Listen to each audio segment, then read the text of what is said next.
Canto XII, Circle 7, Round 1. The Violence Against Neighbors. Synopsis.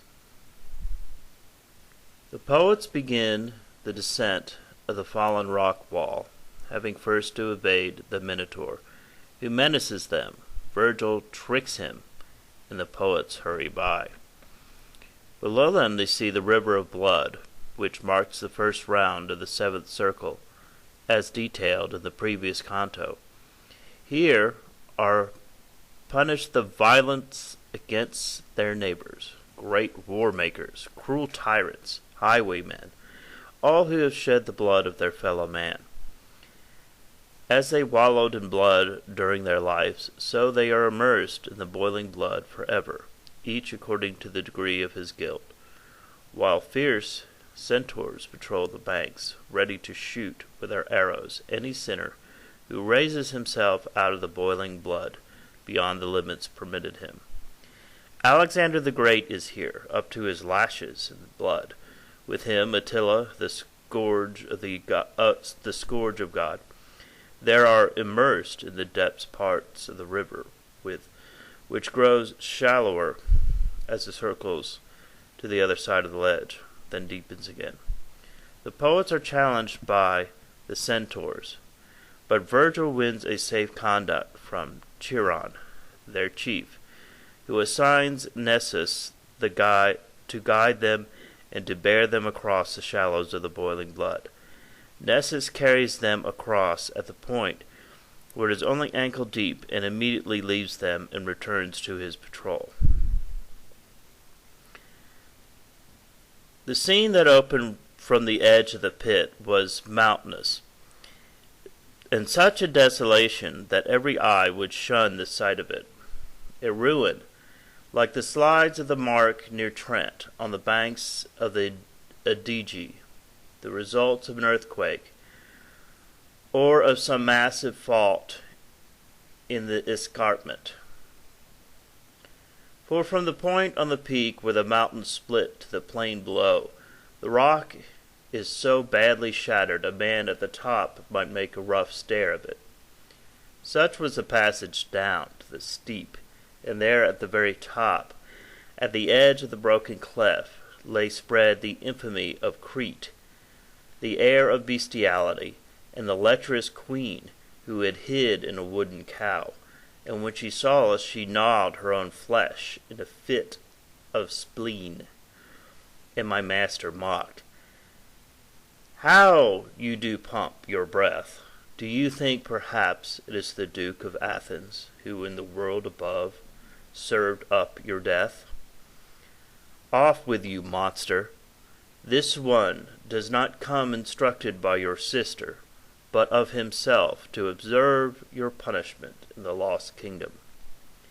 As the bull that breaks its chains just when the knife has struck its death blow, cannot stand nor run, but leaps from side to side with its last life, so danced the Minotaur, and my shrewd guide cried out, 'Run now, while he is blind with rage, into the pass, quick, and get over the side.'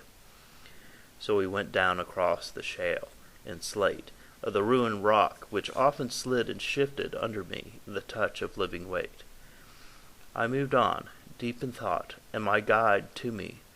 You are wondering perhaps about the ruin which is guarded by that beast upon whose fury I just played just now. I should tell you that when last I came this dark way to the depths of hell, this rock had not yet felt the ruinous blast. But certainly, if I am not mistaken, it was just before the coming of him who took the souls from limbo that all hell was shaken, so that I thought the universe felt love, and all its elements moved towards harmony, whereby the world of matter, as some believe, has often plunged to chaos. It was then that here and elsewhere in the pits of hell the ancient rock was stricken and broken open. But turn your eyes to the valley. There we shall find the river of boiling blood, in which are steeped all who struck down their fellow men. O blind, O ignorant, self-seeking cupidity, which spurs us into the short mortal life and steeps us so through all eternity. I saw an arcing fosse that was the bed of winding river circle through the plain exactly as my guide and lord had said. A file of centaurs galloped in their space between the bank and the cliff, well armed with arrows, riding as once on earth they rode to the chase. And seeing as descended that strangling band halted, and 3 of them moved out towards us, their long bows and their shafts already in hand. And one of them cried out while still below, "To what pain are you sent down to the dark coast? Answer from where you stand, or I draw the bow." Chiron is standing there hard by your side. Our answer will be to him, "The wrath of yours was always your own worst fate," my guide replied. And to me he said, "That is Nessus, who died in the wood for insulting Dejana. At his death he plotted his revenge in his own blood." The one in the middle, staring at his chest, is the mighty Chiron, who nursed Achilles. The other is Pholus, fiercer all the rest. They run by the stream in thousands, snapping their bows at any wrath who dares to raise himself out of the blood more than his guilt allows. We drew near to the swift beast. In a thoughtful pause, Chiron drew an arrow, and with his notch he pushed his great beard back along his jaws.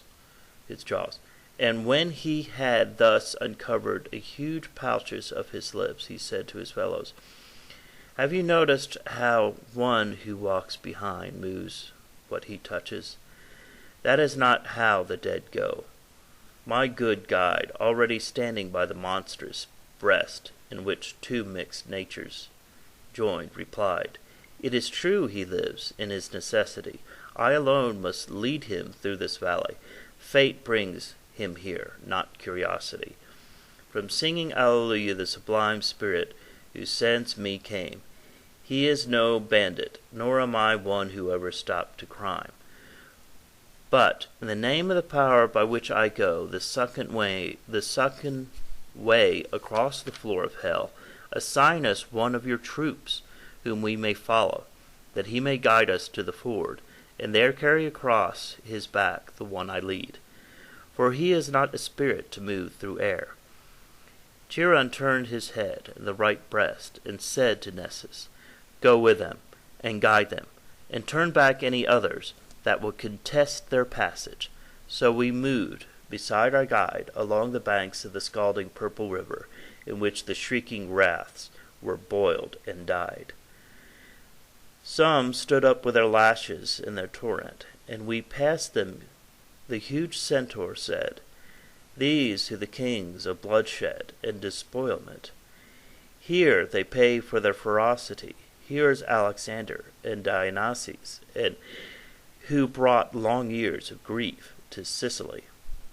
That brow you see, with the hair as black as night, is Alzano, and beside him, the blonde, is Apazzo de Esati, who has his moral light blown out by his own stepson." I turned then to speak to the poet, but he raised a hand. "Let him be the teacher now, and I will listen." Further on, the centaur stopped beside a group of spirits, steeped as far as the throat in a race of boiling blood, and there our guide pointed out a sinner who stood alone. That one before God altar pierced a heart still honored on the Thames, and he passed on. We came in sight of some who were allowed to raise the head and all the chest from the river, and I recognized many there. Thus we all followed along the stream of blood. Its level fell until it cooked no more the feet of the damned, and here we crossed the ford to deeper hell. Just as you see the boiling stream grow shallow along the side, the centaur said to us, when we stood on the other bank, "I would have you know that on the other the bottom sinks anew, more and more, until it comes again full circle to the place where the tyrants stew. It is there that the holy justice spends its wrath on Sextus and Varus through eternity, and on Attila, who was a scourge on earth, and everlasting milks out the tears of Rainer de Cornetto and Rainer Pizzao, those two assassins who for many years stalked the highways, bloody and abhorred. And with that he stared back across the Lord.